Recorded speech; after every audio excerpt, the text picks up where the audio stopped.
நாடு முழுவதும் பெரும் கொந்தளிப்பையும் அதிர்ச்சியையும் ஏற்படுத்திய கல்கத்தா பெண் பயிற்சி மருத்துவர் பலாத்காரத்துக்குள்ளாக்கப்பட்டு கொலை செய்யப்பட்ட வழக்குல சஞ்சய் ராய் குற்றவாளின்னு நீதிமன்றம் தீர்ப்பு கொடுத்திருக்கு.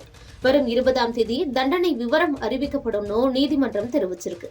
மேற்கு வங்க மாநிலம் வடக்கு கல்கத்தால ஆர்ஜி கார் மருத்துவக் கல்லூரி மருத்துவமனையில பணியாற்றி வந்த முதுகலை பெண் பயிற்சி மருத்துவக் கல்லூரி மாணவி கடந்த ஆகஸ்ட் 8ஆம் தேதி பாலியல் பலாத்காரம் செய்யப்பட்டு மிக கொடூரமா கொலை செய்யப்பட்டாங்க.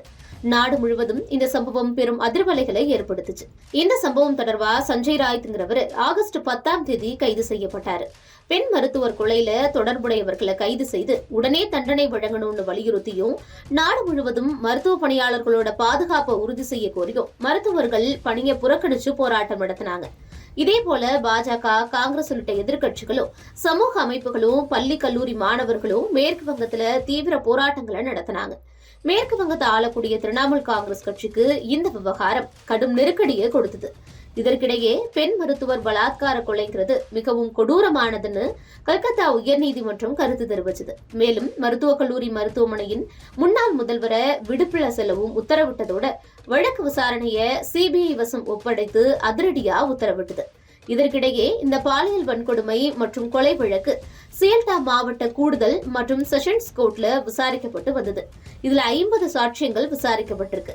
இந்த விசாரணை அனைத்தும் கடந்த 9ஆம் தேதியோட நிறைவடைந்தது. நாடு முழுவதும் பெரும் அதிர்ச்சியை ஏற்படுத்தின இந்த வழக்குல குற்றவாளிகளுக்கு மரண தண்டனை விதிக்கணும்னு சிபிஐ தரப்புல வலியுறுத்தப்பட்டது. அனைத்து தரப்பு வாதங்களையும் முடிஞ்ச நிலையில இந்த வழக்குல இன்று தீர்ப்பளிக்கப்பட்டிருக்கு. இன்று மதியம் 2:30 மணியளவுல நீதிபதி அனிர்பான் தாஸ் தீர்ப்பை வெளியிட்டிருக்காரு. அதுல சஞ்சய் ராய் குற்றவாளின்னு நீதிபதிகள் தீர்ப்பு கொடுத்திருக்காங்க. வரும் 20ஆம் தேதி திங்கட்கிழமை தண்டனை விவரங்கள் அறிவிக்கப்படும் நீதிபதிகள் தெரிவிச்சிருக்காங்க. உச்சநீதிமன்ற உத்தரவுப்படி தினமும்னு மொத்தமா 162 நாட்கள் விசாரணை நடத்தப்பட்டிருக்கு. இந்த வழக்குல சுமார் 120 சாட்சியங்கள் விசாரிக்கப்பட்டதாகவும் சொல்லப்படுது.